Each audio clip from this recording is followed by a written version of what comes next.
Well, we are in the field. Check this thing out, guys. I'm a little out of breath because I was just moving some rocks out of his way. Right below this dugout here is a bit of a rocky patch, so. And there's a rock.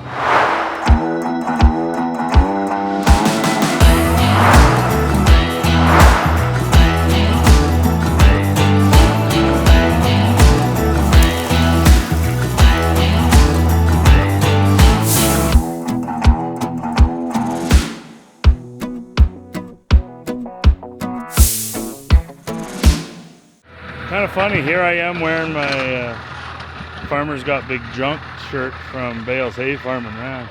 That big old Fent, 1037, 1038. That's the furthest thing from junk, but it is big. Man, the amount of work they can do in a day. Essentially, he's pulling a power harrow, and essentially what I should say is essentially a rototiller.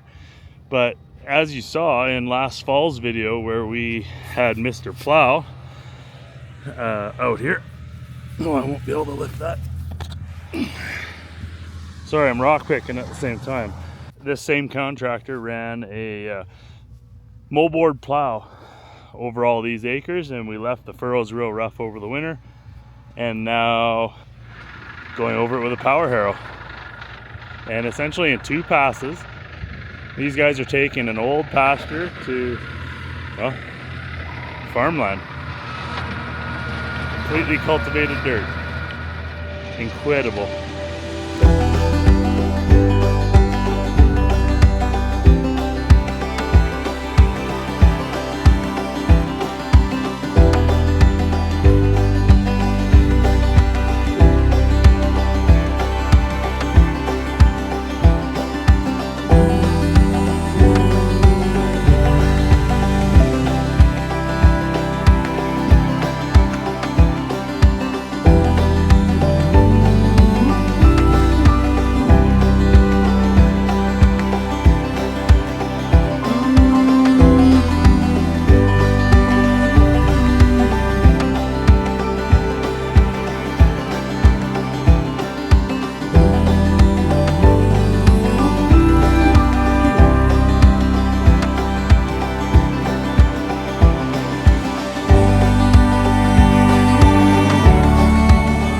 As you can see, this path he just went over.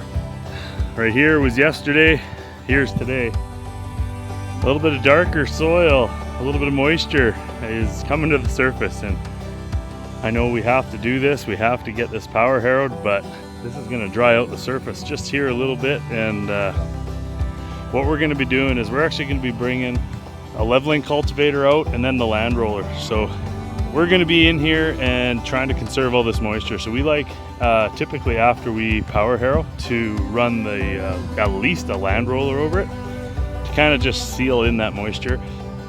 It's super soft dirt, and that's a good thing coming out of a 50-year-old pasture, but yeah, we kind of still want to lock in as much moisture as we can. If you guys can imagine this, we have about 10 centimeters of snow here coming tomorrow. So we're already in the field and we got snow delays. But check out this mean rig.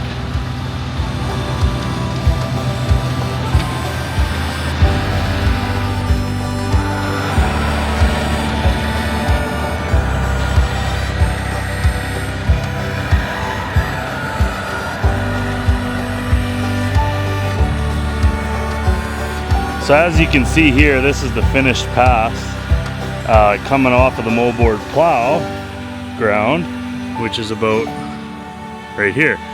So this is what the moldboard plow left us for the winter time. You can see all the big furrows, chunks of sod. I'll have to ask him how fast he's going, but he takes it from those big nasty chunks of sod, like you can see, and root-bound roots from that old pasture native grass to this.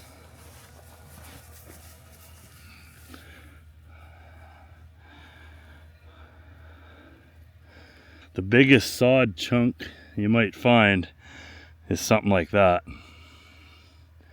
after that power harrow's gone over it. But with that kind of horsepower, I don't know what he's pushing. He's probably 650. Pretty sure that thing's been tuned up a little bit. But that's doing a lot of work pretty quick. So if you can think of back in the day, you know, a 1 furrow plow or a couple furrows pulled with a couple team of horses, you know, they didn't have the option of mechanical cultivation like this. You know, they would have had to let it settle, summer fallow, which isn't a common thing in this day and age, but to help let those roots die down. But now we've got tools like this that speed that up, because land's worth too much money and the world's got to eat. So we need land in production, and that impressive piece of equipment's gonna get us there. All we need is some rain. So like I was saying, we got 10 centimeters, or you know, half a foot of snow. Well, not quite a half a foot, but we got snow coming, and we're almost in the field with our new drill. So what do you do?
Imagine being one of those guys that wins the lottery, and instead of going and buying an island somewhere, you could just own all the most badass farm equipment. I wonder how my wife would like that. Well, hun, we just won 40 mil. I'm gonna go buy a couple tractors. I think it would go over all right, but one of them would be on the list for sure. I told you guys we'd be in the field in the next video, and we are. I need to get my own butt in the seat here.